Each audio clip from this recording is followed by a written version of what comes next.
It's Thursday, October 29th, and welcome to the New York Amsterdam News Podcast. I'm Cyril Josh Barker. On this week's episode, my guest is AM News senior writer Herb Boyd, who is with me to discuss the 2020 general election as Americans across the nation head to the polls to vote for the next U.S. president. He's also going to be speaking with me about issues people are facing with early voting in New York.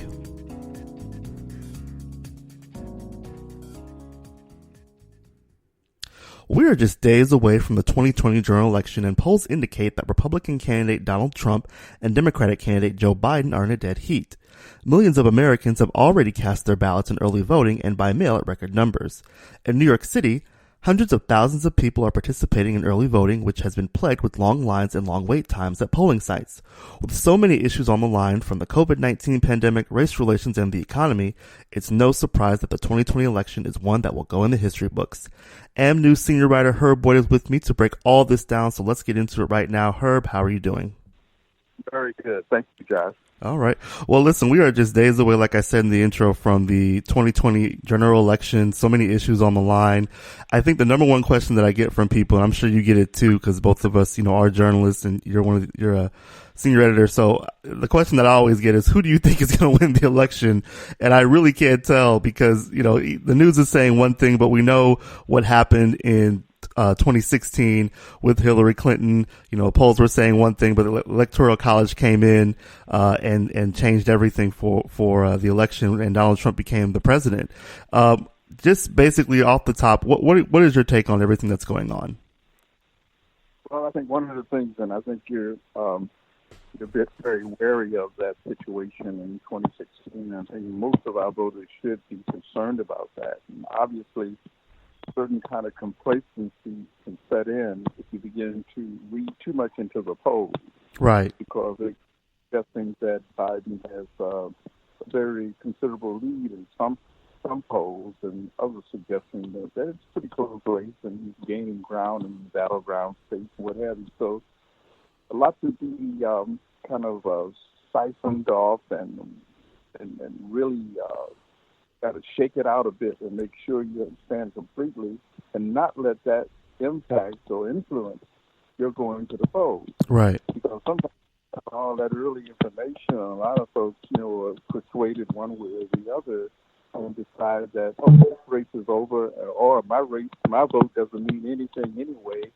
If you see all the early votes coming in, and I think those numbers are just really phenomenal. Oh, yeah. Compared to previous elections. So I guess people are kind of sorting it out to see exactly what does that mean in terms of registered voters.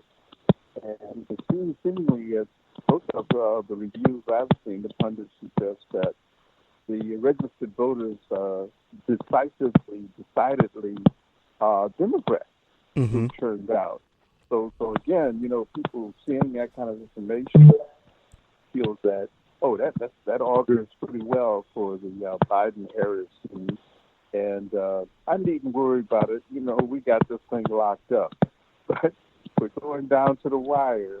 We know the Trump campaign team is capable of all kinds of duplicity, all kinds of voter suppression tactics. Mm-hmm.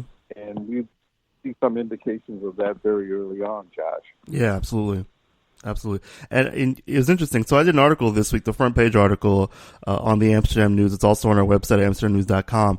It is about early voting here in New York City. And of course, we've seen the long lines. We've seen the long wait time. Mayor Bill de Blasio even had to wait 3.5 hours to be able to cast his ballot. Now, let me just tell you, for me, I voted on Saturday, the very first day that early voting started. And there was no wait for me. I think there was one person ahead of me. And I was basically in and out, no problems at all. But we're seeing a lot of long lines across the city. We're seeing them in Harlem. We're seeing them in Brooklyn. We're seeing them at Madison Square Garden and some of these mass voting places. And one of the things that I mentioned is that there are people who are saying that is even considered a form of voter suppression or an intimidation tactic, because people might, considering the weather and, like today, for example, here in New York, the weather is rainy. And so obviously people don't want to stay outside. And then, of course, the threat of COVID-19. Do you think that is a form of voter suppression, the long lines? Well, in some places, some parts of the country, it certainly can be a factor. because you don't have enough polling sites. Right. And even having some of them closed down, the problem we faced early on in Wisconsin. So I guess in some parts of the country, it's going to be not so much a voter suppression, but just the fact that people, trying to get up and do it and then make up their mind later. Mm-hmm. It can down to, even with the absentee ballots, there's some concerns here. And of course, the question is raised in terms of the accuracy and the fraudulent stuff that's put out there by the Trump campaign. He's suggesting that you can't, that fraudulent stuff is happening. Of course, there's no real factual information that kind of thing is occurring, but they Right. put out that word. And so again, you have a factor in there that's again to kind of impress on the voters' mind in terms of when should I vote, how should I vote, Mm-hmm. and whether to vote at all. But I think all the things that suggest to me that we could have, I think some of the Republican senators are suggesting, and of course I think the down ballot is very important too. It's a lot of attention given to the top of the ballot. But Mm-hmm.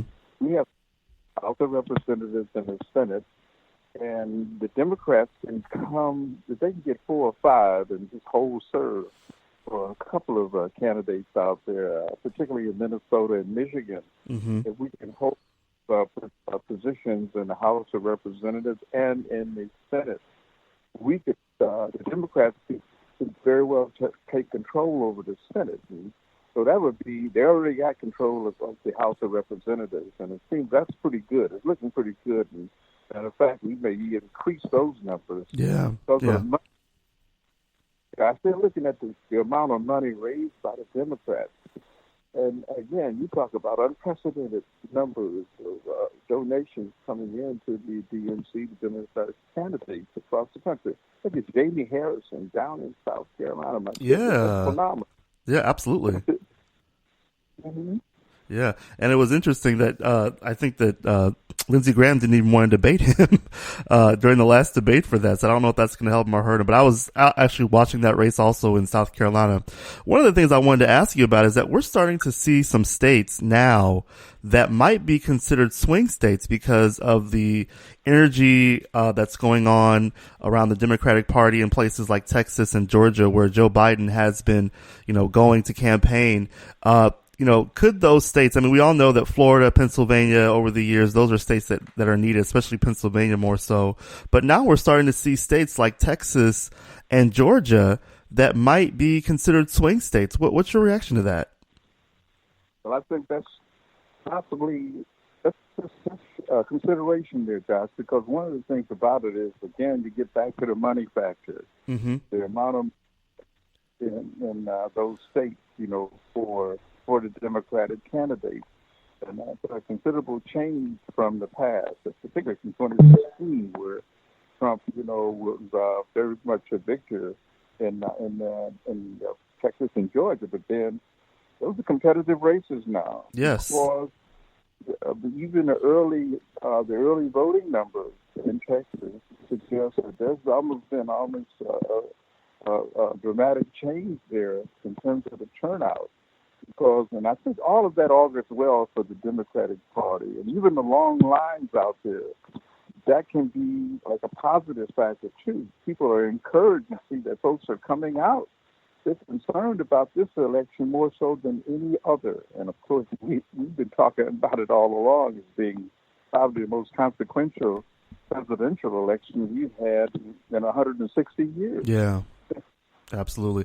And I did want to discuss the issues that are on the line here. Of course, COVID-19 taking front and center with this race. Of course, we did not know 4 years ago, 3 years ago, even a year ago that COVID-19 would come to this, and this has become a very crucial issue for a lot of people. Over 200,000 people dead, millions, in this country who have been infected by COVID-19. People have been impacted by this immensely, whether it's through job or by family or things like that. Obviously, this is an issue that hits close to home for a lot of us. At the AM News, of course, that we've been working remotely because of COVID-19, and it's impacted us.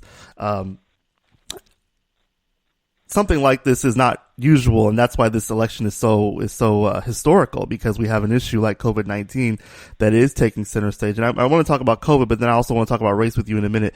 But obviously this is a decision factor for a lot of people when it comes to voting COVID-19. What do you think? Well, again, you talk about, adding a little bit more concern here for the voting public out there is that, some folks are not interested in going out and being a part of those long lines that right. you suggest. They're not exercising social distancing. They're not wearing their mask.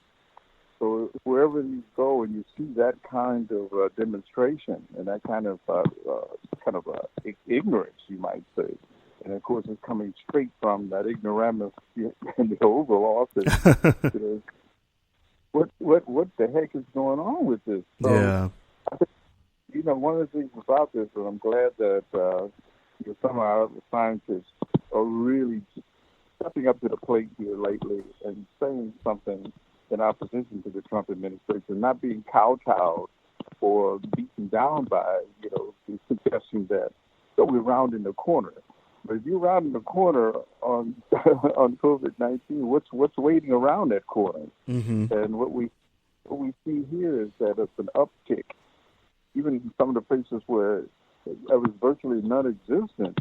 Going back to March and April, now you have upticks out there that are just unprecedented. I mean, the Dakotas, out in the Badlands, as we call them, you have like an outbreak out there that is unexpected.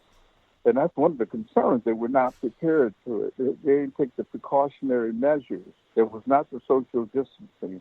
No lockdowns happen out there. Right. So stop their guard on that thing, and suddenly, boom.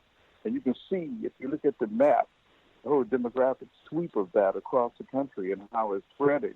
And then you have people out there who are super spreaders. Mm-hmm. And it can't even have a World Series game, without having someone testing positive for the coronavirus. The Wisconsin-Nebraska game, I guess, is canceled for Saturday because we have some 15 to 20 people connected with the administration have come down, tested positive for it. It's even in the White House. If it's in the White House, in every house. Right, exactly. And you can tell by the campaigns, we have really a tale of two countries here, because one campaign, the Trump campaign, is obviously having these outdoor events with little social distancing and no masks, or very little mask wearing from people. And then you have the Biden rallies, which you're seeing, in Pennsylvania and other places where they're mobile, they're in their cars, they're spread apart, they're doing what would be considered the right thing. And so it's really a tale of two countries of what's going on here. I have to talk to you about the race issue. Obviously, 2020, this election is a year. So many things happened over the summer, especially along with the COVID-19 pandemic. And I'm like you. We've been saying it for months, whether it's here on the podcast or on the radio, that, if you've been out there protesting, pounding the pavement, you need to go march right to the ballot booth. And my question to you is, will people do that? Because we're seeing lots of people who are voting, lots of people are participating at record numbers. Do you think that that's a fallout of what we saw this summer with the protests and continued protests that are going on? Mm-hmm. And increasingly so, because almost each week we have a new incident. Yeah, absolutely. We had one in Philadelphia with Walter Wallace Jr., with the shooting of his death caused quite a bit of controversy in terms of what actually happened there.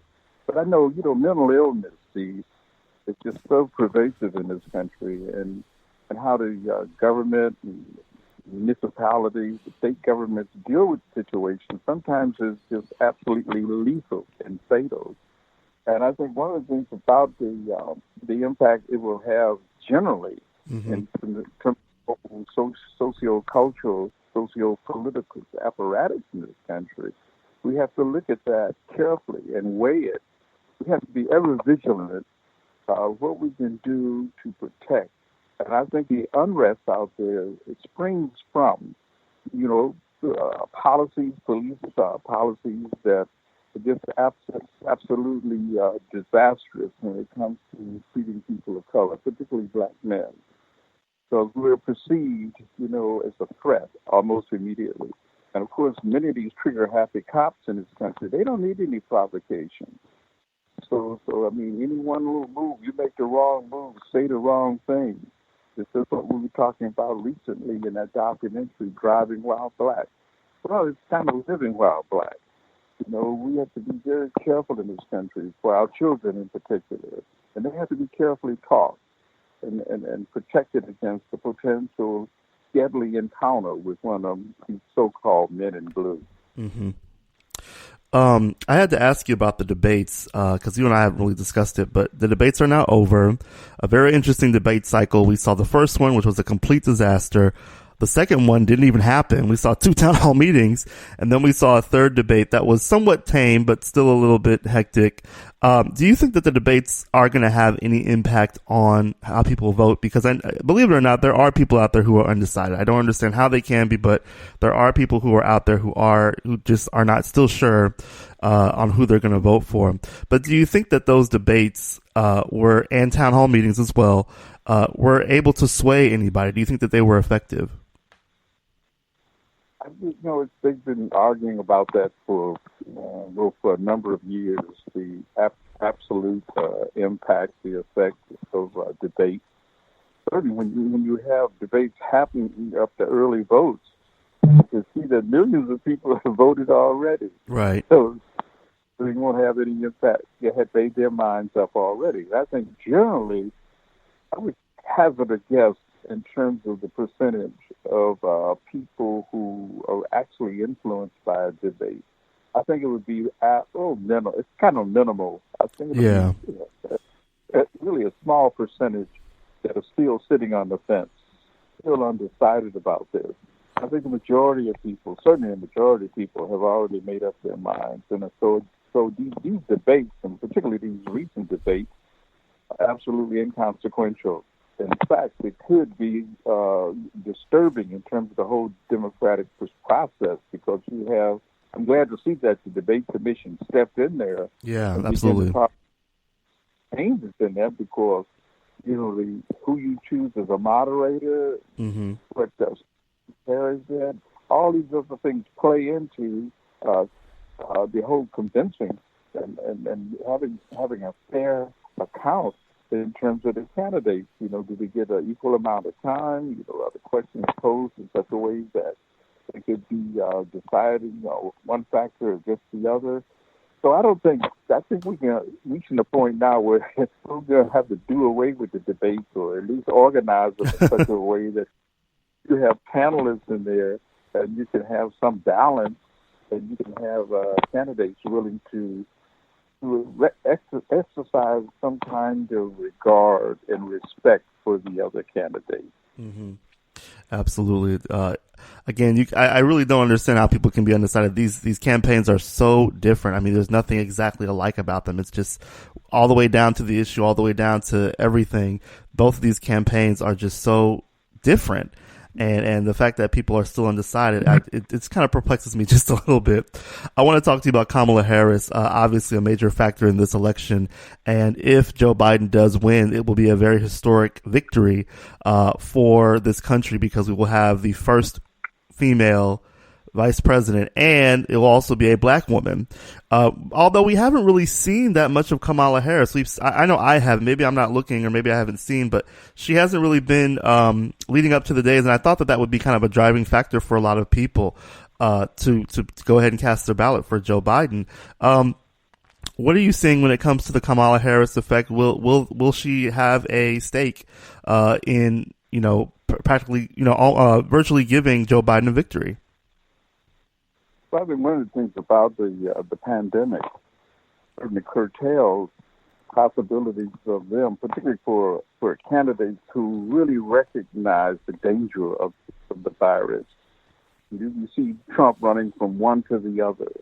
That's just indifference, no consideration at all. Having these rallies out there with people with no social distance, no mask. He's a super spreader himself. Right. So you have about, the Biden has only done one over the whole 4 or 5 days. He only did one, and then he went back to Delaware. So here he is. He did one out of the Midwest, out of Michigan, he did the Minnesota thing, but for the most part, he doesn't compare at all to what the Trump campaign team is doing because, first of all, they're running scared. Absolutely. They're in a panic mode, no pun intended. But they're certainly concerned about that numbers coming in. They're not at all favorable. So they feel a need, almost very desperate need to get out there and talk to that base and make sure that base is in place. So base is the place, for them. All right. So they have to get out there and do it. Now, Biden, he can kind of halfway take a step back from that. First because he's concerned about the danger that it represents. And then a concern, of course, when he steps back, then Kamala steps back too. Although she was out there yesterday, I mean, you check out yesterday, she was on fire. She was, yeah. There was not much of an audience, so you couldn't tell what kind of reactions you was getting because of the whole situation with the pandemic. So it throws a whole different cover on things now and how they're conducted and whether, in fact, they should be conducted. And given the danger of bringing these people together, because herd immunity is a long way off. Mm-hmm. Absolutely. Last thing I want to ask you about is you wrote a story in this week's edition of the paper about the Supreme Court nominee who's now been confirmed, Amy Coney Barrett. Obviously a huge thing. This, I'm just still perplexed of how all that happened, considering what happened in 2016. Such a short confirmation, and now, and I really didn't get a chance to look, but I recently saw that her background is kind of not as experienced as some of the other justices. I'd like to hear your take on the Amy Coney Barrett confirmation and a little more about your story. Well, it was pretty much a done deal from the jump, because we know the hypocrisy of democracy that occurs in this country from the GOP. So that was a done deal. There was not going to be any change on that. She was going to be confirmed. And you see the vote, it was the same old vote along partisan lines, 52 to 48. So that was a done deal from the jump. Now we have someone in place. My goodness, she's going to be in that place forever. She's, 48 years old? Yeah, she's very young, for a justice. As Ms. Ginsburg, and she's going to be there, through our next generation or so. Mm-hmm. So he has stacked the deck very well. And so the whole packing the Supreme Court now has become like some controversy. Biden, we need to expand the numbers there. So that got out there. That was a hot button issue for a second. I didn't think that was going to go anywhere because we still have to deal with the Senate majority controlled by the GOP. Yes. That's happened, and that's going to happen from a legislative standpoint. So, in effect, the judicial thing is in the pocket then for the GOP. They got that. They got that conservative thing. They have a block on that for years to come. And then you look at it in terms of the legislative, well, we got a shot at that. Of course, we got the executive office, and that's looking pretty good. So you have two branches of our government that could be in the control of the Democrats, and maybe we can begin to get some of those also protect some of the social programs we have that have been in place for years, particularly Social Security. Mm-hmm. That whole infrastructure, and we can talk about immigration and some of these other issues of climate change. All those are the very, very vital concerns we have in terms of the legislative bodies of our government as well as the executive. The Supreme Court comes into play when you have differences there. And now, of course, we have to be concerned about that because we know about Florida back in 2000. Yeah. Yeah. Well, listen, Herb, I really appreciate you coming on the podcast today. I look forward to speaking with you after the election so we can recap what happens.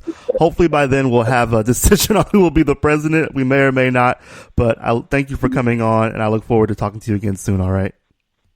Thank you, Josh. That concludes this week's podcast. You can pick up the latest edition of the New York Amsterdam News on newsstands and get updates online at amsterdamnews.com. You You can also keep up with us on Facebook at NY Amsterdam News and follow us on Twitter at NYAmNews. I'm Cyril Josh Barker. Thanks for listening.